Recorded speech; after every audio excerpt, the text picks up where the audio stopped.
घर में खाने के लिए कुछ भी नहीं है। आप भैया से जाकर अपने हिस्से की जमीन क्यों नहीं मांग लेते? आखिर उस जमीन पर कुछ खेती करके हम अपना पेट तो भर सकते हैं। तुम बिल्कुल सही कह रही हो, मैं आज ही जाकर भैया से बात करता हूँ। श्याम अपने बड़े भाई सुखीराम के घर जाता है। शाम को देखते ही सुखीराम और उसकी पत्नी मुंह बना लेते हैं। अरे अरे, सुबह सुबह किसका मुंह देख लिया? अरे कहाँ मुंह उठाकर चले आ रहे हो? भैया, मुझे अपने हिस्से की कुछ जमीन चाहिए। आपको तो पता है मेरी गाय मर गई, अब घर का खर्चा कैसे चलेगा? मेरे पास कुछ पैसे नहीं है। अरे ये तुम क्या बोल रहे हो? वो सारी जमीन मेरी है। पिताजी ने ये सब मेरे नाम किया है, सुना तुमने? मैं तुम्हें कुछ नहीं दूंगा। भैया, ये आप क्या कह रहे हो? आप जमीन नहीं दोगे तो मैं भला अपने परिवार को कैसे पालूंगा? पहले तो मेरी गाय थी, लेकिन अब तो मेरे पास कुछ भी नहीं है। अरे तुम जो वो खाली जमीन पड़ी है उसको साफ करके वहां अपनी खेती क्यों नहीं करते? पर भैया, वो जमीन तो बंजर है, भला वहां क्या होगा? तेरे हिस्से में बस उतनी ही जमीन है, इसके अलावा मैं तुझे कुछ नहीं देने वाला। चल भाग यहाँ से अब। श्याम बिना कुछ बोले अपने घर चला जाता है और अपनी पत्नी को वो सारी बात बताता है। अगले दिन श्याम और रेखा अपनी उस बंजर जमीन पर जाते हैं और काम करना शुरू करते हैं।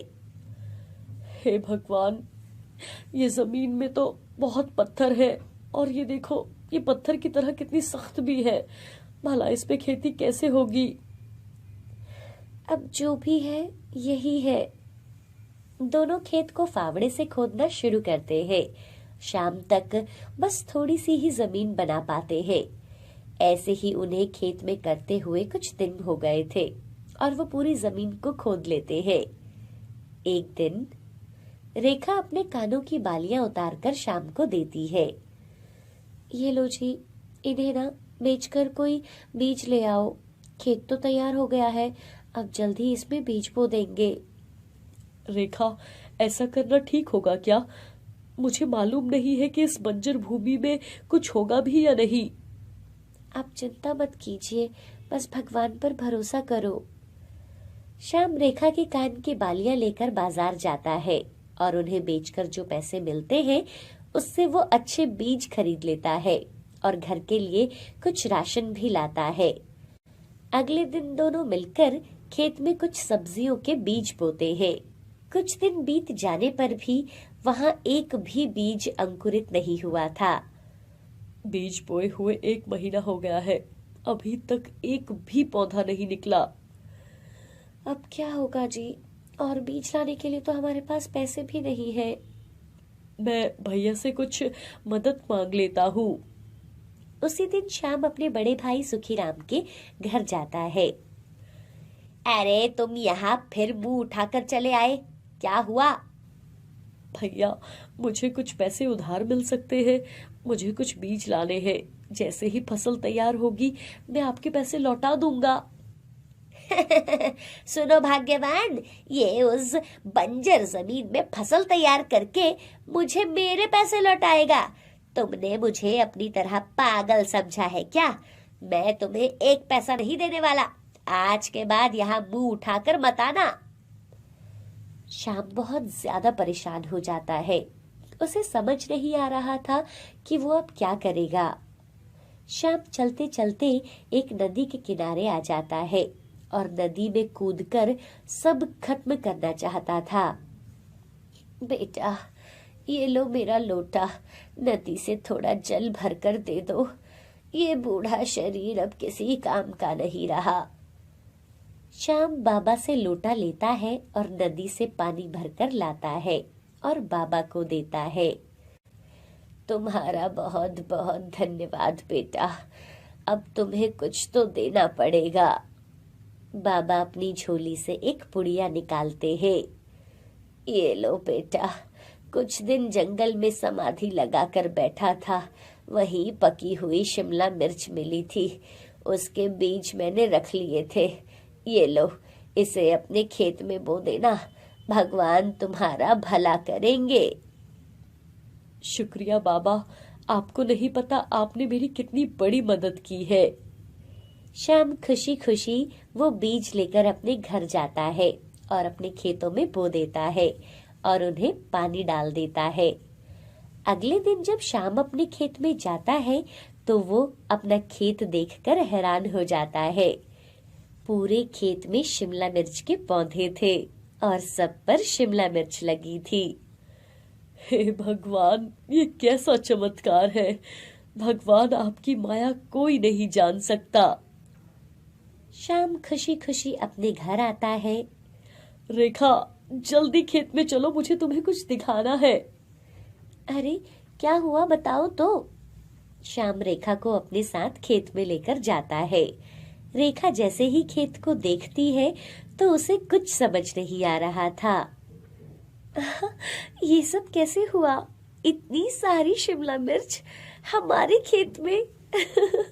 हे भगवान, ये सब कैसे हो गया? श्याम रेखा को उस बाबा की सारी बात बताता है। मैं तो उस नदी में सब कुछ खत्म करने गया था, लेकिन देखो आज सब कुछ ठीक हो गया है। वो बाबा नहीं, भगवान थे जो मेरी मदद करने के लिए आए थे। उस दिन दोनों खेत से शिमला मिर्च तोड़ते हैं और उन्हें बाजार में बेच देते हैं, जिससे उन्हें अच्छे पैसे मिलते हैं। उस दिन दोनों भरपेट खाना खाते हैं। अब हर रोज रेखा और श्याम खेत से शिमला मिर्च तोड़ते और श्याम उन्हें बाजार में बेच देता। इससे वो अच्छे पैसे कमाने लगा था। कुछ ही दिनों में वो अच्छे पैसे जमा कर लेता है। एक दिन दोनों शिमला मिर्च तोड़ रहे थे। रेखा, हम दोनों कितने दिनों से यहाँ शिमला मिर्च तोड़ रहे हैं, लेकिन हर रोज यहाँ पे पहले से ज्यादा शिमला मिर्च हो जाती है। जी, ये कोई साधारण शिमला मिर्च नहीं, बल्कि जादुई शिमला मिर्च है। और दोनों हंसने लगते हैं। पूरे गांव में शाम की जादुई शिमला मिर्च की बातें होती थी।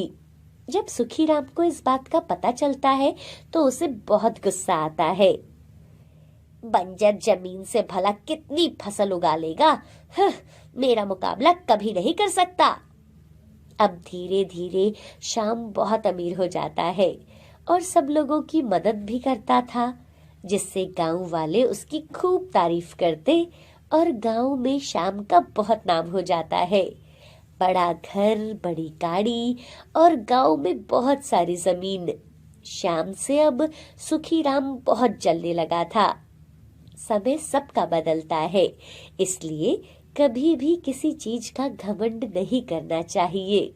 रूपा की शादी को अभी कुछ ही महीने हुए थे। उसका पति सूरज एक फैक्ट्री में काम करता था। कुछ समय के बाद वह फैक्ट्री बंद हो जाती है, जिससे सूरज घर पर बैठ जाता है। रूपा की सास रूपा को मनहूस कहकर रोज ताने मारती थी। रूपा जब से शादी करके अपने ससुराल आई थी, उसे कोई पसंद नहीं करता था। सास भी अपनी बड़ी बहू सुमन की ही तारीफ करती थी। जब से ये आई है, मेरे बेटे की नौकरी ही चली गई।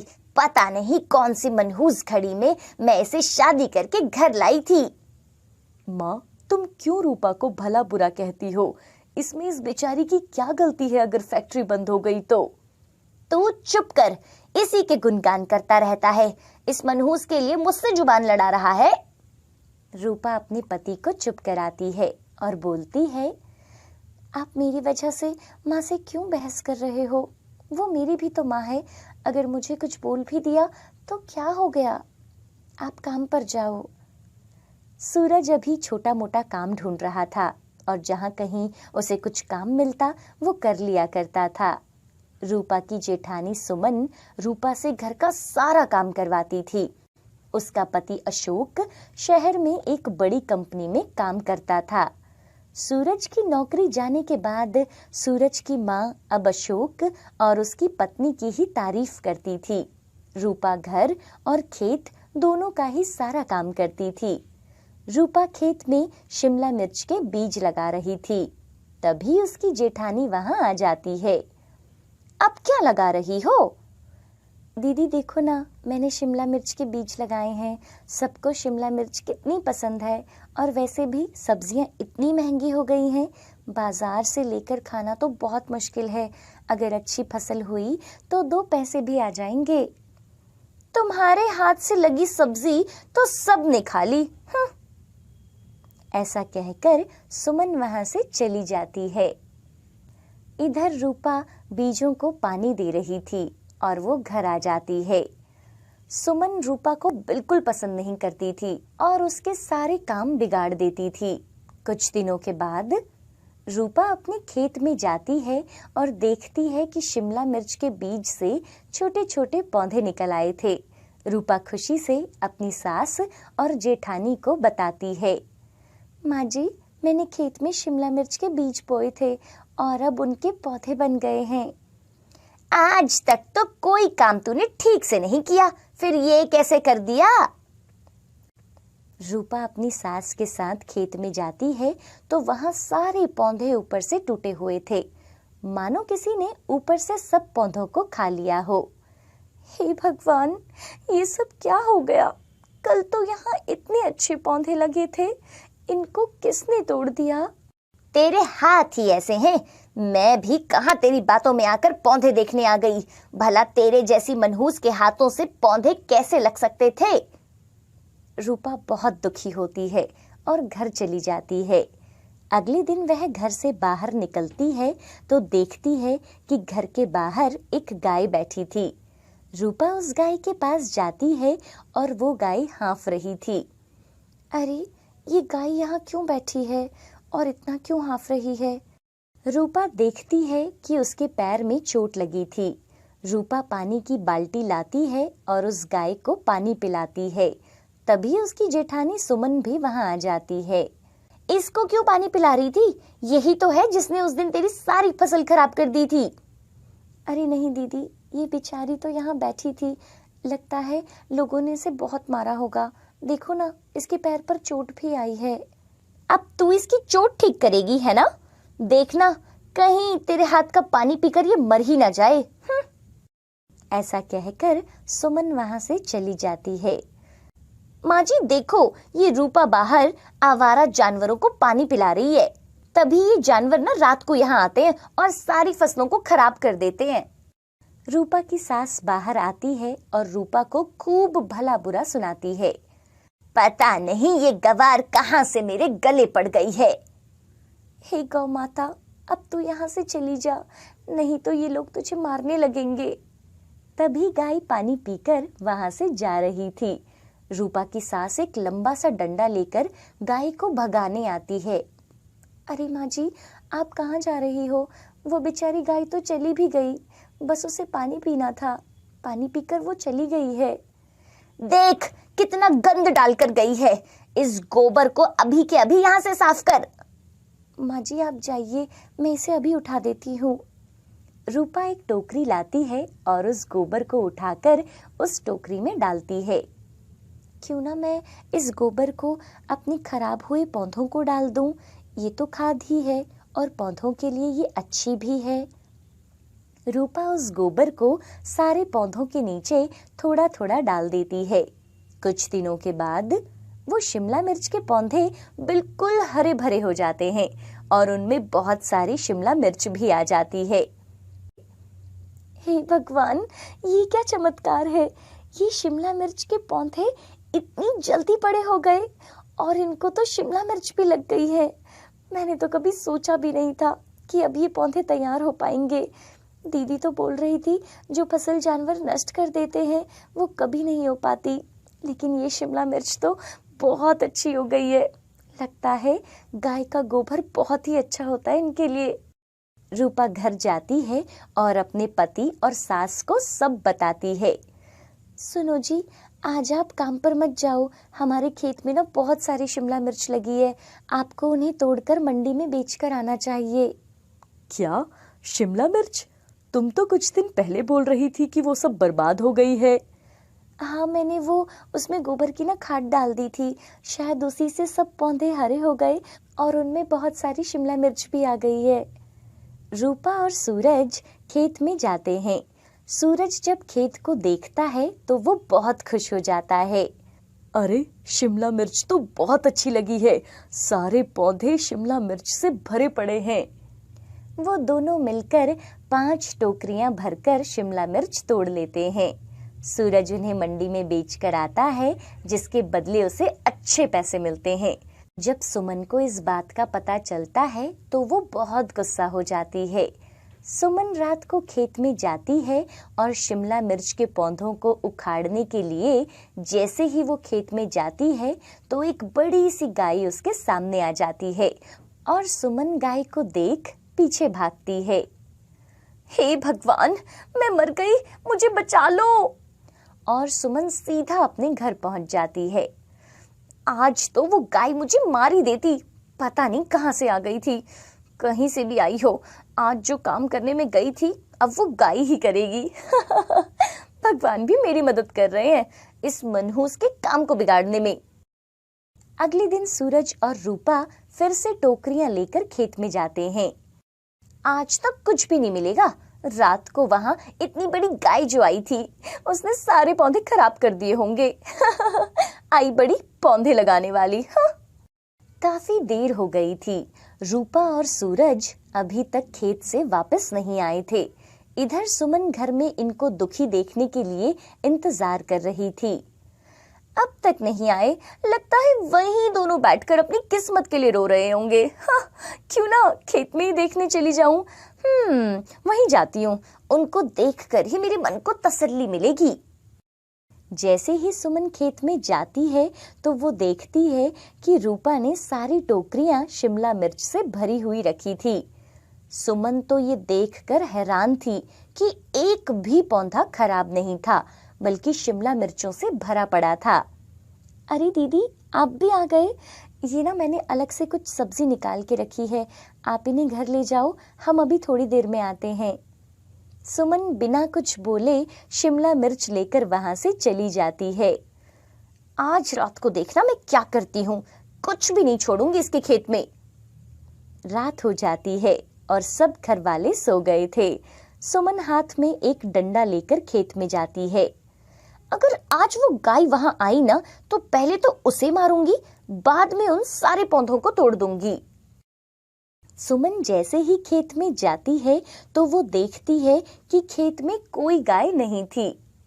जैसे ही वो पौधों को तोड़ने लगती है तो खेत में इतनी सारी गाय उसे दिखाई देती है और सब गुस्से से सुमन की ओर भागने लगती हैं। सुमन इतनी सारी गायों को एक साथ देखकर बहुत डर जाती है और वो भागने लगती है। भागते भागते वो गिर जाती है और जैसे ही वो उठने लगती है सामने एक बड़ी सी गाय खड़ी थी। अगर आज के बाद तुम इस खेत में आई और तुमने इन पौधों को नुकसान पहुंचाने की कोशिश की तो अच्छा नहीं होगा। ये शिमला मिर्च के पौधे कोई साधारण पौधे नहीं बल्कि जादुई पौधे हैं। इनको जो नुकसान पहुंचाने का सोचेगा उसके साथ जो होगा वो कभी सोच भी नहीं सकता। ऐसा कहते ही वो गाय वहां से गायब हो जाती है। सुमन अपने घर जाकर चुपचाप सो जाती है। सूरज और रूपा रोज शिमला मिर्च तोड़कर मंडी में दे आते थे और लोग उनकी मिर्चों को देखते तो उनकी बहुत तारीफ किया करते। पता नहीं सूरज और उसकी पत्नी ये जादुई शिमला मिर्च के पौधे कहाँ से लाए हैं। कितनी बार तोड़ने पर भी इनका फल कम नहीं हुआ। मैंने तो इस बार सूरज से ही इसका बीज लेना है और अगली बार अपने खेत में यही शिमला मिर्च उगाऊंगा। सही बोल रहे हो भाई, मैं भी सूरज से ही इस बार शिमला मिर्च का बीज लूंगा।